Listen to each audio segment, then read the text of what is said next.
उन्होंने पहले हमारा मुंह दबाया, फिर उन्होंने बोला जो हमको दे दो नहीं तो मार डालेंगे। इन्होंने हाथ पैर मारे और मेरे को घसीट के उधर ले गए। ये वाली अलमारी उन्होंने ढूंढी, नहीं मिला। मैंने बोला मैं सब दे दूंगी, हमको छोड़ दो। मेरा सामान मैंने सब निकाल के दे दिया। कब की बात है? ये मेरे को आधा घंटा हो गया चिल्लाते चिल्लाते। मेरा एक जन मेरे मुंह के पास बैठा था, हाथ और पैर पीछे बांध रखे थे, पूरा कपड़े फाड़े थे। ಸ್ನೇಹಿತರೆ, ಆರಂಭದಲ್ಲಿ ಒಂದು ವಿಡಿಯೋವನ್ನು ಗಮನಿಸಿದ್ರಲ್ಲ, ಓರ್ವ ಹೆಣ್ಮಗಳು ಕಣ್ಣೀರಾಗ್ತಾ ಇದ್ದಾಳೆ. ಅಯ್ಯೋ ನನ್ನ ಗಂಡನನ್ನು ಸಾಯಿಸಿಬಿಟ್ರು ಅಂತ ಗೋಳಾಡ್ತಾ ಇದ್ದಾಳೆ. ಸುತ್ತಮುತ್ತ ಇದ್ದವರಂತರೂ ಅಯ್ಯೋ ಪಾಪ ಅಂತ ಮರುಕವನ್ನು ವ್ಯಕ್ತಪಡಿಸ್ತಾ ಇದ್ದಾರೆ. ಈ ದೃಶ್ಯವನ್ನು ಯಾರೇ ನೋಡಿದ್ರು ಕೂಡ ಅಯ್ಯೋ ಪಾಪ ಅಂತ ಅನಿಸದೇ ಇರೋದಿಲ್ಲ. ಈಗ ಇನ್ನೊಂದು ವಿಡಿಯೋವನ್ನು ನೋಡ್ಕೊಂಡು ಬನ್ನಿ. रिकॉर्डिंग करे ना अच्छा हूं करियो के भाभी के भी बोल रही है फोटो ಈ ವಿಡಿಯೋದಲ್ಲಿ ಏನು ಮಾಡ್ತಾ ಇದ್ದಾರೆ ಅಂದರೆ ಅದೇ ಹೆಂಗಸಿನ ಬೇರೆ ರೂಪ ನಿಮಗೆ ಕಾಣಿಸ್ತಾ ಇದೆ. ಸ್ನೇಹಿತರೆ, ಈ ವಿಡಿಯೋವನ್ನು ಗಮನಿಸಿದ್ರಲ್ಲ, ಈ ವಿಡಿಯೋದ ವಿಚಾರ ಏನಪ್ಪ ಅಂದರೆ ಗಂಡನಿಗೆ ಯಾಕೋ ಹೆಂಡತಿ ಮೇಲೆ ಅನುಮಾನ ಬಂದಿರುತ್ತೆ. ಹೀಗಾಗಿ ಅವನು ಪ್ರಶ್ನೆ ಮಾಡ್ತಾ ಇದ್ದ ಹಾಗೆ ಹೆಂಡತಿ ಗಂಡನ ಮೇಲೆ ಎಗರೆಗರಿ ಬಿದ್ದುಬಿಡ್ತಾಳೆ. ಅಂತಿಮವಾಗಿ ಈ ವಿಚಾರ ಯಾವ ಹಂತಕ್ಕೆ ತೆಗೆದುಕೊಂಡು ಹೋಗುತ್ತೆ ಅಂದರೆ ಗಂಡನನ್ನೇ ಈ ಪ್ರಪಂಚದಿಂದ ಶಾಶ್ವತವಾಗಿ ಕಳಿಸಿಬಿಡುವ ಮಟ್ಟಕ್ಕೆ. ಸದ್ಯ ಇಡೀ ದೇಶದಾದ್ಯಂತ ಬಹಳ ಚರ್ಚೆ ಆಗ್ತಿರುವಂತಹ ಘಟನೆ ಇದು.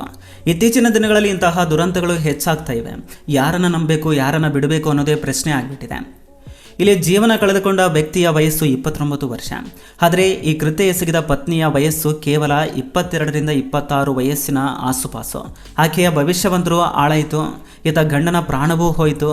ಇವರಿಗಿರುವ 2 ಪುಟ್ಟ ಮಕ್ಕಳು ಅನಾಥರಾಗ್ತಾರೆ. ಈ ಘಟನೆಯನ್ನು ಸೂಕ್ಷ್ಮವಾಗಿ ಗಮನಿಸಿದರೆ ಏನಾಯಿತು ಅಂದರೆ ಏಪ್ರಿಲ್ 7ನೇ ತಾರೀಕು ರಾತ್ರಿ 1 ಗಂಟೆಯ ಸುಮಾರಿಗೆ ಇದ್ದಕ್ಕಿದ್ದ ಹಾಗೆ ಮನೆ ಒಳಗಡೆ 2 ವ್ಯಕ್ತಿಗಳು ಎಂಟ್ರಿ ಕೊಡ್ತಾರೆ. ಒಳಗಡೆ ಬಂದವರೇ ನಿದ್ರೆ ಮಾಡ್ತಾ ಇದ್ದಂತಹ ಈಕೆಯ ಗಂಡ, ಅವರ ಹೆಸರು ದೇವಕೃಷ್ಣ ಪುರೋಹಿತ್ ಅಂತ. ಅವರನ್ನು ಅತ್ಯಂತ ಭೀಕರವಾಗಿ ಸಾಯಿಸಲಾಗುತ್ತೆ. ಹಾಗೆ ಹೆಂಡತಿ ಪ್ರಿಯಾಂಕಾ ಇರ್ತಾಳಲ್ಲ, ಆರಂಭದಲ್ಲಿ ಮೊಸಳೆ ಕಣ್ಣೀರು ಹಾಕ್ತಾ ಇದ್ದಲ್ಲ, ಈಕೆಯ ಕೈಕಾಲುಗಳನ್ನು ಕೂಡ ಕಟ್ಟಿ ಹಾಕಲಾಗಿರುತ್ತೆ. ಆ 2 ಕಿರಾತಕರು ಎಸ್ಕೇಪ್ ಆಗಿಬಿಡ್ತಾರೆ. ಈಕೆಯ ಕೈಕಾಲುಗಳನ್ನು ಕಟ್ಟಿ ಹಾಕಿದ್ರು. ಜೋರಾಗಿ ಬಾಯಿ ಪಡ್ಕೊಳ್ಳೋಕ್ಕೆ ಶುರು ಮಾಡ್ತಾಳೆ. ಅಯ್ಯೋ ಯಾರಾದರೂ ಕಾಪಾಡಿ ಅಂತ ಜೋರಾಗಿ ಬಾಯಿ ಪಡ್ಕೊಳ್ತಾಳೆ. ಮನೆಯಲ್ಲಿ ಇನ್ನೂ ಯಾರ್ಯಾರಿದ್ರು ಎಲ್ಲರೂ ಕೂಡ ಜೋರಾಗಿ ಓಡಿ ಬರ್ತಾರೆ. ಅಕ್ಕಪಕ್ಕದ ಮನೆಯವರು ಕೂಡ ಜೋರಾಗಿ ಓಡಿ ಬರ್ತಾರೆ. ನೋಡಿದರೆ ಪ್ರಿಯಾಂಕಳ ಕೈಕಾಲುಗಳನ್ನು ಕಟ್ಟಿ ಹಾಕಲಾಗಿತ್ತು. ಗಂಡನ ಶವ ಅಲ್ಲೇ ಇರುತ್ತೆ. ಈಕೆ ಏನು ಹೇಳ್ತಾಳೆ ಅಂದರೆ, ತಕ್ಷಣಕ್ಕೆ ಯಾರೋ ಕಳ್ಳರು ಬಂದರು, ನನ್ನ ಕೈಕಾಲುಗಳನ್ನು ಕಟ್ಟಿ ಹಾಕಿಬಿಟ್ರು, ಮನೆಯಲ್ಲಿ ಇದ್ದಂತಹ ಜ್ಯುವೆಲರಿ, ಕ್ಯಾಶ್ ಎಲ್ಲವನ್ನು ಕೂಡ ಕದ್ಕೊಂಡು ಓಡಿ ಹೋಗಿಬಿಟ್ರು ಅಂತ ಅಳ್ತಾ ಹೇಳೋದಕ್ಕೆ ಶುರು ಮಾಡ್ತಾಳೆ. ತಕ್ಷಣಕ್ಕೆ ಎಲ್ರಿಗೂ ಕೂಡ ಸಹಜನೇ ಇದು ಸತ್ಯ ಅಂತ ಅನಿಸುತ್ತೆ. ಎಲ್ಲರೂ ನಂಬ್ತಾರೆ. ಆಗ ಈ ಕಥೆಯಲ್ಲಿ ಪೊಲೀಸರ ಎಂಟ್ರಿ ಆಗುತ್ತೆ. ಪೊಲೀಸರ ಹತ್ರನೂ ಕೂಡ ಈಕೆ ಅದೇ ಕಥೆಯನ್ನು ಹೇಳ್ತಾಳೆ. ಆದರೆ ಪೊಲೀಸರಿಗೆ ಕೆಲವು ಗಂಟೆಗಳ ನಂತರ ಒಂದಿಷ್ಟು ಕಾರಣಗಳಿಂದಾಗಿ ಅನುಮಾನಗಳು ಬಂದ್ಬಿಡ್ತವೆ. ಇದರ ಹಿಂದೆ ಏನೋ ಮಸಲತ್ತಿದೆ ಅನ್ನೋದು ಅವರಿಗೆ ಗೊತ್ತಾಗುತ್ತೆ. ಕೊಲೆಯಾದ ದೇವಕೃಷ್ಣ ಪುರೋಹಿತ್ ಮಸಾಲೆ ವ್ಯಾಪಾರವನ್ನು ಮಾಡ್ತಾ ಇದ್ರು. ಫೈನಾನ್ಷಿಯಲಿ ತುಂಬ ಚೆನ್ನಾಗಿದ್ದಂತಹ ವ್ಯಕ್ತಿ. ಹೆಂಡತಿ ಪ್ರಿಯಾಂಕಾಗೆ 16-17 ಆಸುಪಾಸಿನ ವಯಸ್ಸಿನಲ್ಲೇ ಮದುವೆ ಮಾಡಲಾಗಿತ್ತು. ಆರಂಭದಲ್ಲಿ ತುಂಬ ಚೆನ್ನಾಗೇ ಇದ್ರು. ಇವರಿಗೆ 2 ಮಕ್ಕಳು ಸಹ ಇದ್ರು. ಅದೇ ಸಂದರ್ಭದಲ್ಲಿ ದೇವಕೃಷ್ಣನ ಜೀವನದಲ್ಲಿ ಅವನ ಸ್ನೇಹಿತ ಕಮಲೇಶ್ ಎಂಬ ವ್ಯಕ್ತಿಯ ಎಂಟ್ರಿ ಆಗುತ್ತೆ. ಕಮಲೇಶ್ ಒಂದು ಡಾಬಾವನ್ನು ನಡೆಸ್ತಾ ಇರ್ತಾನೆ. ಈ ಮಸಾಲೆ ಪೂರೈಸುವ ಕೆಲಸದ ಮೇಲೆ ಆಗಾಗ ಅವನ ಮನೆಗೆ ಬರ್ತಾ ಇರ್ತಾನೆ. ದಿನಾಲು ಬರ್ತಾ ಪ್ರಿಯಾಂಕಾ ಮತ್ತು ಕಮಲೇಶ್ ನಡುವೆ ಅಕ್ರಮ ಸಂಬಂಧ ಬೆಳೆಯುತ್ತೆ. ದೇವಕೃಷ್ಣನಿಗೆ ಸಣ್ಣ ಸುಳಿವು ಕೂಡ ಇರೋದಿಲ್ಲ. ತನ್ನ ಸ್ನೇಹಿತನಿಗೆ ಬೆನ್ನಿಗೆ ಚೂರಿ ಆಗ್ತಾನೆ ಅಂತ ಅವನಿಗೂ ಕೂಡ ಗೊತ್ತಿರೋದಿಲ್ಲ. ಇಬ್ಬರು ಒಬ್ಬರಿಗೊಬ್ಬರು ಬಿಟ್ಟು ಕೊಡಲಾರದಷ್ಟು ಹಂತಕ್ಕೆ ಹೋಗ್ತಾರೆ. ಪ್ರಿಯಾಂಕಾ ಗಂಡನಿಗೆ ಡಿವೋರ್ಸ್ ಕೊಟ್ಟು ಜೀವನಕ್ಕಾಗಿ ಹಣವನ್ನು ಪಡೆದುಕೊಂಡು ಕಮಲೇಶ್ ಜೊತೆಗೆ ಹೋಗಲು ಪ್ಲಾನ್ ಮಾಡ್ತಾಳೆ. ಹಾಗಾಗಿ ಗಂಡನ ಜೊತೆಗೆ ದಿನಾಲು ಜಗಳ ತೆಗಿತಾ ಇರ್ತಾಳೆ. ನಾನು ನೋಡಲಿಕ್ಕೆ ತುಂಬ ಚೆನ್ನಾಗಿದ್ದೀನಿ, ನೀನು ತುಂಬ ಕಪ್ಪಾಗಿದೆಯಾ, ನನಗೆ ಐಷಾರಾಮಿ ಜೀವನ ಬೇಕು ಅಂತ ಗಂಡನಿಗೆ ನಿಂದಿಸ್ತಾ ಇರ್ತಾಳೆ. ಹಾಗಾಗಿ ಅವರ ಸ್ನೇಹಿತರು ಕೂಡ ನಿನ್ನ ಸೌಂದರ್ಯಕ್ಕೆ ತಕ್ಕಂತಹ ಗಂಡ ಸಿಕ್ಕಿಲ್ಲ ನಿನಗೆ, ಇನ್ನೂ ಬೆಟರ್ ಹಸ್ಬೆಂಡ್ ಸಿಗಬೇಕಾಗಿತ್ತು ನಿನಗೆ ಅಂತ ಹಾಗಾಗ ಅವಳಿಗೆ ಹೇಳ್ತಾ ಇರ್ತಾರೆ. ಹೀಗೆ ಮಾನಸಿಕವಾಗಿ ಗಂಡನ ನೆಮ್ಮದಿಯನ್ನು ಹಾಳು ಮಾಡ್ತಾ ಇರ್ತಾಳೆ. ಯಾವಾಗ ನೋಡಿದ್ರೂ ಫೋನಲ್ಲಿ ಬ್ಯುಸಿ ಇರ್ತಾಳೆ.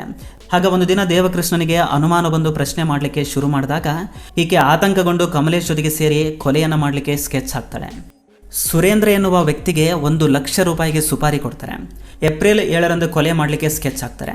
ಆ ದಿನ ರಾತ್ರಿ ಪ್ರಿಯಾಂಕಾಳೆ ಅವರ ಮನೆಯ ಬಾಗಿಲನ್ನು ತೆಗೆದಿಟ್ಟು ಕಾಯ್ತಾ ಇರ್ತಾಳೆ. ಕಮಲೇಶ್ ಮತ್ತು ಸುಪಾರಿ ಕಿಲ್ಲರ್ ಬಂದು ನಿದ್ರೆಯಲ್ಲಿದ್ದ ದೇವಕೃಷ್ಣನ ತಲೆಗೆ ಹೊಡೆದು ಪ್ರಾಣವನ್ನು ತೆಗಿತಾರೆ. ನಂತರ ನಾಟಕ ಮಾಡೋಕ್ಕೆ ಈಕೆಯ ಕೈಕಾಲುಗಳನ್ನು ಕಟ್ಟಿ ಹೋಗ್ತಾರೆ. ಪೊಲೀಸರಿಗೆ ಯಾವ ರೀತಿ ಡೌಟ್ ಬರುತ್ತೆ ಅಂದರೆ, ಇವರ ಮನೆಯಲ್ಲಿ ನಾಯಿಗಳಿದ್ರೂ ಕೂಡ ಅಪರಿಚಿತರು ಬಂದಾಗ ಯಾಕೆ ಬೊಗಳಿಲ್ಲ ಅಂತ.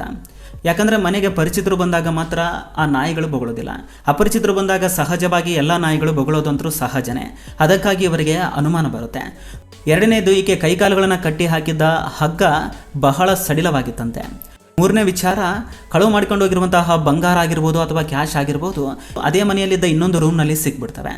ಪೊಲೀಸರು ಈಕೆ ಫೋನ್ನ ಚೆಕ್ ಮಾಡಿದ ನಂತರ ಕೇವಲ 5 ರಿಂದ 6 ಗಂಟೆಗಳಲ್ಲಿ ಈಕೆ ಸತ್ಯವನ್ನು ಬಾಯ್ಬಿಡ್ತಾಳೆ.